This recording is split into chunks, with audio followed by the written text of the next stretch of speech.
Good morning students. प्राचीन भारतीय इतिहास की श्रृंखला में ये मेरा तीसरा लेक्चर है और कल मैंने आपको उत्तर वैदिक काल के बारे में बताया था। आज हम डिस्कस करेंगे द्वितीय महानगरीकरण या महाजनपद काल। तो बड़ा इम्पोर्टेंट टॉपिक है सभी के लिए, यूनिवर्सिटी के लिए भी और कॉम्पिटिटिव एग्ज़ाम के लिए भी, और थोड़ा सा ये कॉन्सेप्चुअल है। अगर आपके एक बार ये कंसेप्ट समझ में आ गया तो फिर आपको जैन धर्म और बौद्ध धर्म समझने में भी दिक्कत नहीं होगी, और उसी से रिलेटेड है जैन धर्म और बौद्ध धर्म से, तो इसको ध्यान से सुन लें। और अब आपको मैंने कल बताया था कि भारत में जो लोहे की खोज है वो 1000 BC 800 BC के लगभग हुई। रामशरण शर्मा, प्रोफेसर रामशरण शर्मा ने इस पे काम किया है बहुत ज़्यादा। लेकिन ये भी सच्चाई है कि लोहे की खोज होने में और लोहे का सही से प्रयोग होने में बड़ा अंतर है। प्रोफेसर आर एस शर्मा ने कहा कि लोहे की खोज होने के बाद में लोहा कई सौ साल तक, 400-500 साल तक कृषि में नहीं आया है, वो केवल लड़ाई में आया है, और वो भी छुटपुट जगह आया है, सारे देश में नहीं आया है। और इसके बाद उन्होंने ये कहा कि देखिए, लोहे की खोज से सबसे बड़ा चेंज जब आया जब 6ठी शताब्दी ईसा पूर्व लोहे का कार्बनीकरण किया गया, यानी कि लोहे को पिघलाकर इस्पात बनाया गया। और कच्चे लोहे को पिघलाकर जब इस्पात बनाया गया तो उसके हथियार तो बने बने, उसके बाद में सबसे बड़ी बात यह है कि उसके खेती के हथियार बने। उसका हंसिया, दराती, फाल हल्की और फावड़ा, और ये सब चीज़ें उसकी जो हैं, छीड़ी, हथौड़े, ये सब बने। तो जब ये हुआ तो अब जंगलों के काटने की जो प्रक्रिया है, पहले मैंने बताया था जंगलों को जलाने की प्रक्रिया है, इसमें भी अंतर समझिए आप। जलाने की प्रक्रिया बड़ी मुश्किल है, बड़ी हार्ड है, उसके रिजल्ट इतने अच्छे नहीं आते। लेकिन जंगलों को काटने की प्रक्रिया बहुत उससे आसान है, और क्लियरिंग ऑफ द लैंड जो है वो अच्छी तरह से हो जाता है। तो अब आर्यों के समस्या, मैं यही कह रहा था कि उत्तर वैदिक आर्यों की लिमिटेशंस क्या थी, कि उत्तर वैदिक आर्यों की सबसे बड़ी लिमिटेशन यही थी कि उनके पास कोई हार्ड मेटल नहीं था, सब सॉफ्ट मेटल है। और जब तक आपके पास हार्ड मेटल नहीं रहेंगे आपकी संस्कृति नहीं पनप पाएगी, ये कटु सत्य है। तो जैसे ही लोहे का आगमन हुआ तो 2-3-4 परिवर्तन हुए। जैसे मैंने विदेह और माथव उसका पुरोहित रावगण, उसकी कथा बताई थी कि लोहे का प्रयोग आते ही ये लोग जो हैं आर्यंस पश्चिम से पूर्व की ओर चले, और इन्होंने पहली बार पश्चिमी उत्तर प्रदेश पार किया, फिर ये मथुरा, आगरा, फिर ये और इलाहाबाद, और फिर ये बिहार तक गए, और बिहार में जाकर ये रुक गए। अब ये जो क्षेत्र देख रहे हैं आप, ये बहुत फेवरेबल कंडीशन है एग्रीकल्चर के लिए। मैंने ये भी बताया था कि आर्यंस यहाँ अकेले नहीं रह रहे हैं, पूर्वी भारत में या पूर्वी उत्तर प्रदेश में पहले से ही यहाँ सभ्यता रह रही है, और वो हल्की फुल्की खेती करने जानते हैं। तो अब इनको ये देखिए कि अब ये जब आगे गए, उनसे मिले, तो उनसे मिलने के बाद में इन्होंने उनसे खेती की तकनीकें सीखी कुछ, इसमें कोई डाउट नहीं है। और पशुपालन के बाद अब खेती आर्यों का प्रथम स्रोत का माध्यम होने वाला है इनकम का। तो इसमें जो सबसे क्रांतिकारी फसल थी वो चावल थी। गेहूं का प्रयोग, जौ का प्रयोग और थोड़े बहुत 1-2 दालों का प्रयोग तो आर्य पहले से ही कर रहे थे। हल्का फुल्का चावल का प्रयोग था, लेकिन चावल का प्रयोग अब जो है रिवोल्यूशनाइज्ड होगा। वो रिवोल्यूशनाइज्ड कैसे हुआ? क्योंकि चावल जो है अभी तक केवल उसके रूप में पाया जाता था डायरेक्ट क्रॉपिंग, डायरेक्ट चावल का पौधा उगा लेते थे और थोड़ा चावल आता था उस पर। लेकिन अब जो इन्होंने पौधा उगाया है वो ट्रांसप्लांटेशन, रोपण विधि, जो आज हम जानते हैं जैसे चावल पैदा होता है रोपण विधि से, तो पहली बार रोपण विधि से जो चावल पैदा हुआ वो 6ठी शताब्दी ईसा पूर्व में हुआ। और इस 6ठी शताब्दी ईसा पूर्व में उन्होंने एक तरह से मान लीजिए कि चावल की खासियत ये है कि ये मांसाहारी सभ्यता से शाकाहारी सभ्यता को ज़्यादा बढ़ाता है। कि चावल में ये देखिए आप कि 1 किलो चावल में 10 आदमी खाना खा सकते हैं आराम से, लेकिन 1 किलो मीट में 10 आदमी खाना नहीं खा सकते बिल्कुल भी।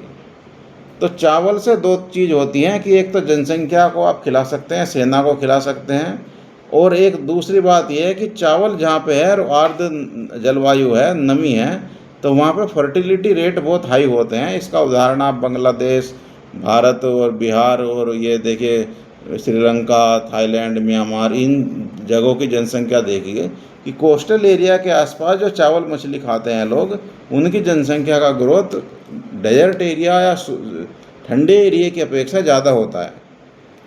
तो अब ये जनसंख्या विस्फोट एकदम से नहीं हुआ, दोनों सभ्यताओं में जब मिश्रण हुआ, तो अब आप एक चीज़ देखिए कि कंपोजिट कल्चर का भी विकास है, इसमें आर्यन तथा नॉन आर्यन दोनों हैं। अब कंपोजिट कल्चर ने क्या काम किया कि कंपोजिट कल्चर ने मेटीरियलिस्टिक सभ्यता को जन्म दिया, और अब उसमें देखिए एक बहुत बड़ी बात यह है कि पहली बार बौद्ध और जैन ग्रंथों में गृहपति शब्द का उल्लेख आया है। और गृहपति जो शब्द है वो पर्याय है गृहपति का। वो गृहपति का मतलब होता है घर नहीं बल्कि खेत का मालिक, जिसके पास अच्छी खासी ज़मीनें हैं, कई हज़ार बीघे ज़मीनों के फार्म है, जिसके अंडर में कई हज़ार मजदूर जो हैं वो काम करते हैं। तो ये दिखाता है कि कैसे हमें आर्य, और इसी के बाद फिर देखिए मैंने बताया था उत्तर वैदिक काल में चौथा कैटेगरी आ रही है शूद्र, और वैश्य और शूद्र हैं उनमें ज़्यादा अंतर करना अभी मुश्किल नहीं हो पा रहा है, क्योंकि शूद्र भी खेती का काम करते हैं और वैश्य भी।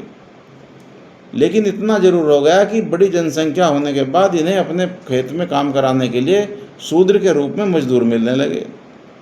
और जब मजदूर मिलने लगे तो मजदूरों ने क्या काम किया कि इनके अब दो तरह से विकास हुआ राज्य का, कि एक तो लोग सेना में बहुत भर्ती हुए, बिंबिसार, अजातशत्रु, और इनको देखिए इनकी सेना में कई 8-8, 10-10 लाख की सेना है इनकी।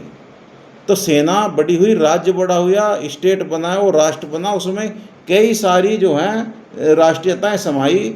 उसमें बिहारी भी हैं, उसमें भारतीय उत्तर प्रदेश वाले भी हैं, उसमें हरियाणा वाले भी हैं, उसमें बंगाल वाले भी हैं। तो जब कई सारी राष्ट्रीयताएं आई तो एक राष्ट्र राज्य बना जिसमें कई सारी भाषाएं भी हैं। तो अब वेरिएशन होने लगा, अब संस्कृत नहीं है भाषा मुख्य, अब पाली और प्राकृत और उनकी जो अर्धमागधी जो लोकल लैंग्वेज है, वर्नाकुलर लैंग्वेज है, वो लैंग्वेज जो हैं। तो एक समझिए शहरी सभ्यता की पहचान क्या होती है कि वो कॉम्प्लेक्स बहुत होती है, और कॉम्प्लेक्स होने का मतलब है उसमें स्ट्रेटिफिकेशन, हायरार्की होती है, ऊपर से नीचे, नीचे से ऊपर तक एक क्रम चलता है, गरीब बड़ा गरीब से ज़्यादा गरीब, अमीर छोटा अमीर बड़ा अमीर। और ये तो इस काल में आप देखेंगे कि इस काल के ज़्यादा ग्रंथों में 60 नगरों का उल्लेख है, और ये जो 60 नगर हैं इनमें श्रावस्ती और वत्स और काम्बोज और वाराणसी और इलाहाबाद और प्रयाग और चंपा और न जाने कितने नगर हैं, लिच्छवी और वैशाली, और न जाने कितने नगर हैं, 60 नगरों का उल्लेख है। और उसके बाद में ये देखिए कि इसके बाद में उन नगरों में जो है वो पूर्णतः भौतिक सभ्यता विकसित हुई।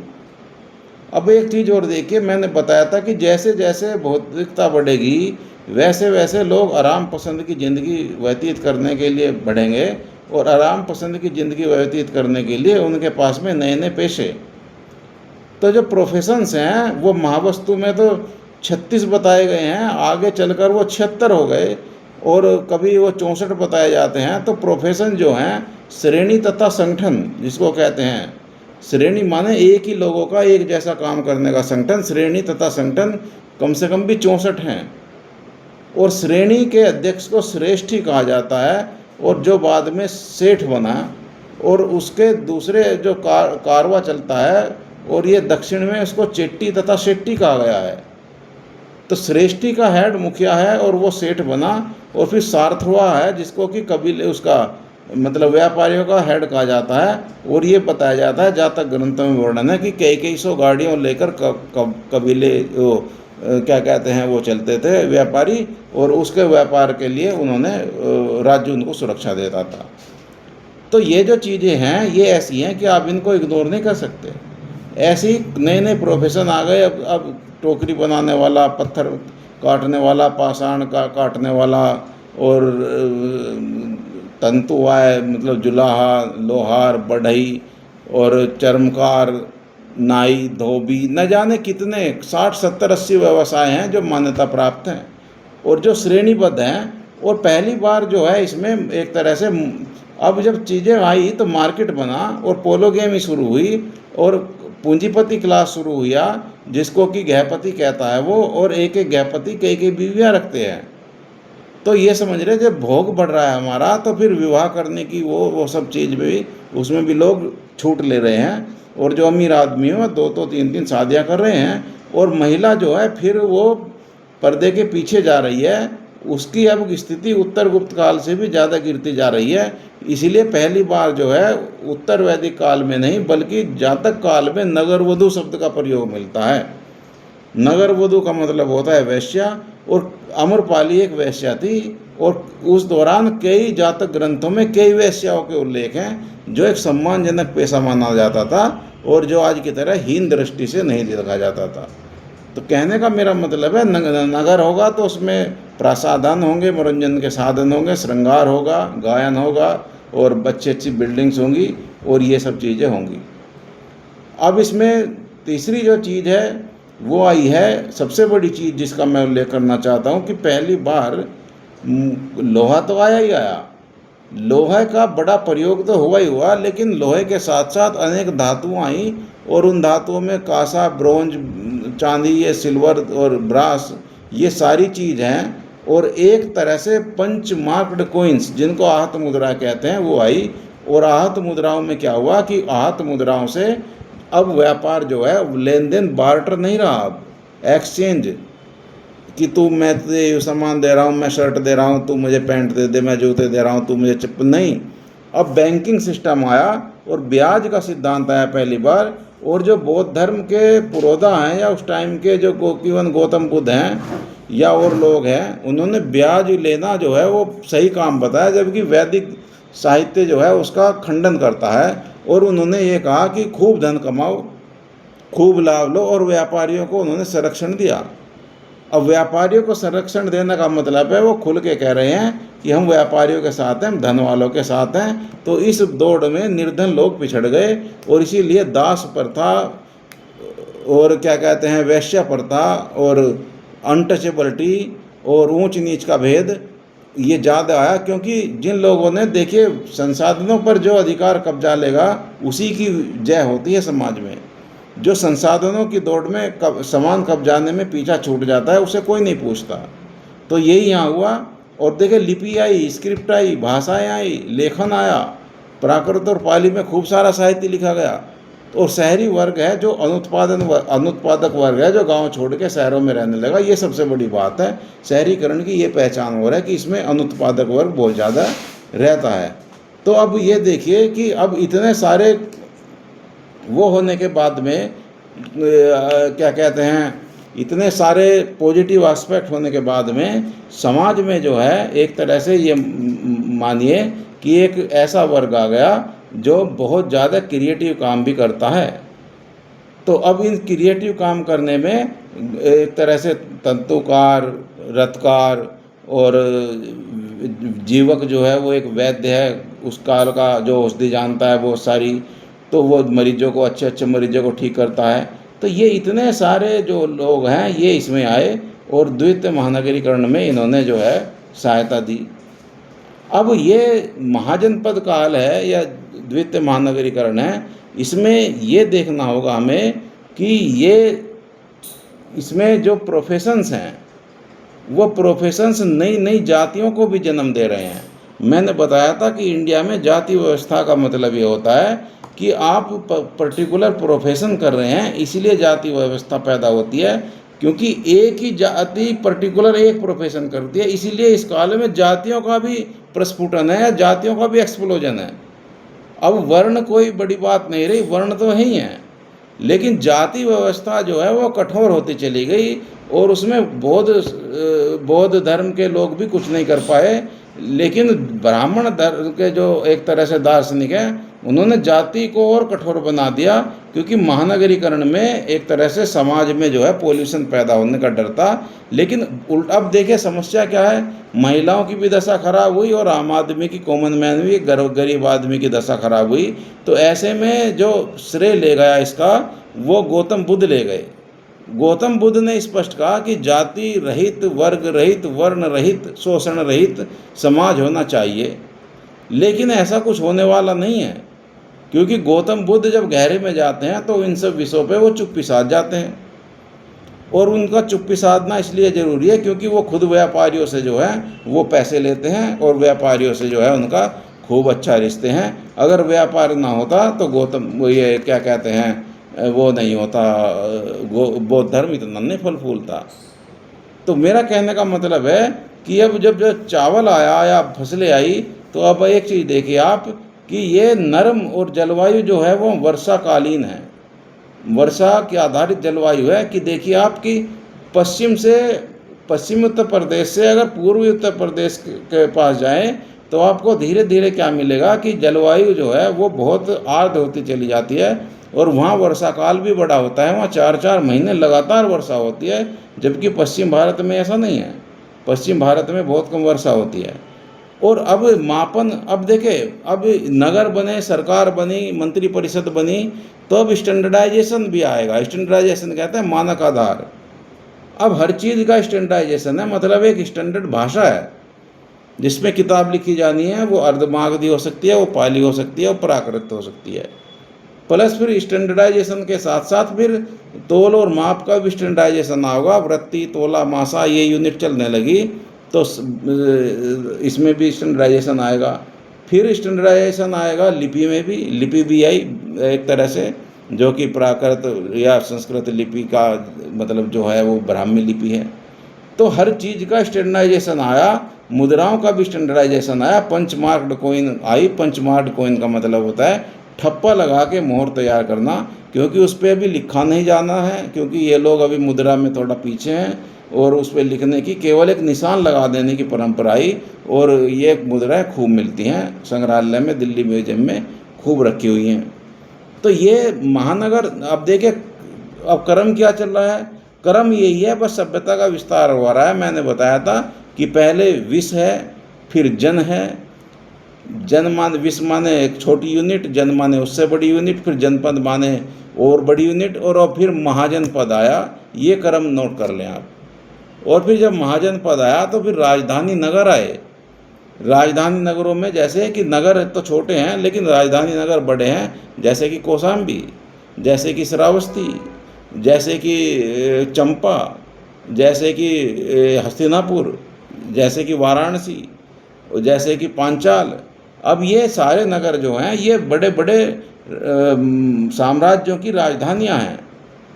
इसी को लेकर फिर अब नए नए कंसेप्ट आ रहे हैं साहब। नए नए कंसेप्ट ये आ रहे हैं कि राजा को पावर मिली, तो राजा ने क्या काम किया कि राजा ने अपनी पावर दिखाने के लिए नए नए ढकोसले शुरू कर दिए। और बड़े बड़े अश्वमेध यज्ञ कर रहा है राजा, बड़े बड़े राजसूय यज्ञ कर रहा है राजा, और बड़े बड़े जो है वो दिखावे कर रहा है। मैंने बताया था कि अश्वमेध यज्ञ, राजसूय यज्ञ, इनमें कई हजार गाय, बैल या जानवर, ऊँट मारे जाते थे, बछड़े। तो अब इससे क्या हुआ कि इससे हिंसा हुई, और हिंसा हुई तो अब देखिए ब्राह्मण धर्म इतना कठोर है कि उसे एक तरह से फॉलो करना बड़ा मुश्किल हो गया, क्योंकि उसका दर्शन और उसका जो पाखंड है और गहन होते गए। तो फिर क्या हुआ कि आम आदमी के हाथ में, आम आदमी के मन में इनके प्रति एक तरह से वो आया, क्या कहते हैं इसको, विरोध। और विरोध के आते ही फिर उन्होंने क्या काम किया कि ये गाय काटनी बंद होनी चाहिए, इनका उपयोग खेती में, या बैल का, बछड़े का उपयोग खेती में हो। इसीलिए गाय की बहुत महत्ता स्वीकार की गई है बौद्ध धर्म में। उसको सुखदा और उसको अमृतमयी और न जाने क्या क्या कहा गया है, ठीक है ना। तो second urbanization was full of the material culture. Professor Ramsharan Sharma ने यही कहा है कि ये मेटीरियल कल्चर से आया है, और ये मेटीरियल कल्चर का डेवलपमेंट है, बस लोहे ने इसमें एक तरह से घी का काम किया है। तो that is the second urbanization, ठीक है ना। कल मैं आपको जैन धर्म और बौद्ध धर्म के बारे में पढ़ाऊँगा। ये सेकेंड अर्बनाइजेशन याद कर लीजिए। और पेपर में बहुत आता है, इसके तत्व जो हैं वो बहुत अच्छी तरह से आप इसको ले लीजिए। धन्यवाद।